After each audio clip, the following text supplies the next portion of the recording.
నా పేరు Raghunath Reddy, RTC retired superintendent and also secretary of YSR retired employees association.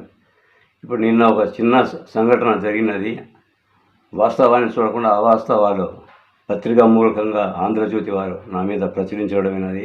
యాక్చువల్గా ఏమి జరిగిందంటే, నిన్న 18 ఆర్యమాంసం ముందర వచ్చేసి ఆర్టీసీ రిటైర్డ్ కార్మికులందరినీ రమ్మని చెప్పినాము. జీవనభృతి గురించి ముఖ్యమంత్రి జగన్మోహన్ రెడ్డి గారు, సార్ చాలా రోజులవుతుంది, జీవనభృతి ఇంకా ఇవ్వలేదు, మా వాళ్ళంతా చాలా అసంతృప్తున్నారు, తొందరగా మీరు చేయండి అని చెప్పడం జరిగింది.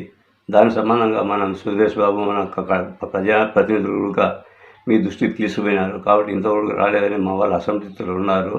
కాబట్టి మేము ఎంత అడగలేదు, ఒక 5,000 రూపాయలు అడిగినాము. 1/9/2014 ముందు ఉన్నారు, ఒక 6,000 మంది ఉన్నారు. 5,000 రూపాయలు అంటే 3 కోట్ల బడ్జెట్. తొందరగా ఏంటి సార్, మీరు కన్నా ఎలక్షన్ కోడ్ వచ్చేలోగా మీరు కన్నా ప్రకటిస్తే నేను కూడా ప్రచారం అందరికీ మెసేజ్లు ఇచ్చేసి, అయ్యా మనకు జగన్మోహన్ రెడ్డి గారు ఈ విధంగా మనకు 5,000 ఇచ్చారు, మనం అందరం కూడా ఆయన సహాయం చేసి మనం ఆయన మళ్ళీ గెలిపించుకోవాలి అనే విధంగా నేను కూడా అభిప్రాయంలో చాలా వీడియోలుగా పెట్టినాము. మేమంతా వైఎస్ఆర్ పార్టీనే.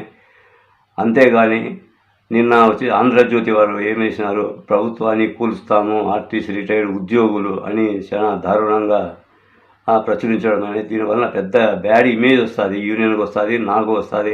ప్రభుత్వం ఏమనుకుంటుంది, ఏంది ఆర్టీసీ వాళ్ళు ఈ విధంగా చేసినారనే విధంగా పెద్ద ప్రొపగండా అవుతుంది. కాబట్టి నేను కూడా కొరజానం ఇష్యూ చేసినాను, పత్రికల వారికి కూడా, ఆంధ్రజ్యోతి వాళ్ళకు కూడా తెలియజేస్తున్నాను. దీని మూలకంగా మేము ఎప్పుడూ ఆ మాట అనలేదు.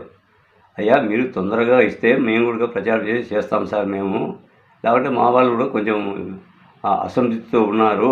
అయితే ఆయన విలేకరు వచ్చేసి, అయితే డబ్బులు ఇవ్వకుంటే మీరు ఓట్లు వేయరా అనేది క్వశ్చన్ నాకు వేసినాడు. నేను క్వశ్చన్ వేసినప్పుడు ఏం చెప్పినాను, అయ్యా ఇది ఆయన కన్నా ఏదైనా డబ్బులు కన్నా ఇస్తే కన్నా నేను కూడా ప్రచారం చేస్తాను, ఇవ్వకుంటే నువ్వు ఓట్లు వేయవా, అది నా పరిధిలో లేదు, అది వాళ్ళ ఇష్టము, వాళ్ళు కూడా అసంతృప్తిగా ఉండేది మాట వాస్తవము. ఆ ఓట్లు వేస్తారా వేయరా, ప్రభుత్వాన్ని కూలుస్తారా ఇన్ని మాట జరగలేదు. నిన్న వీడియో చూస్తే అర్థమవుతుంది, వీడియోలో ఎటువంటి లోపాలు కూడా లేవు.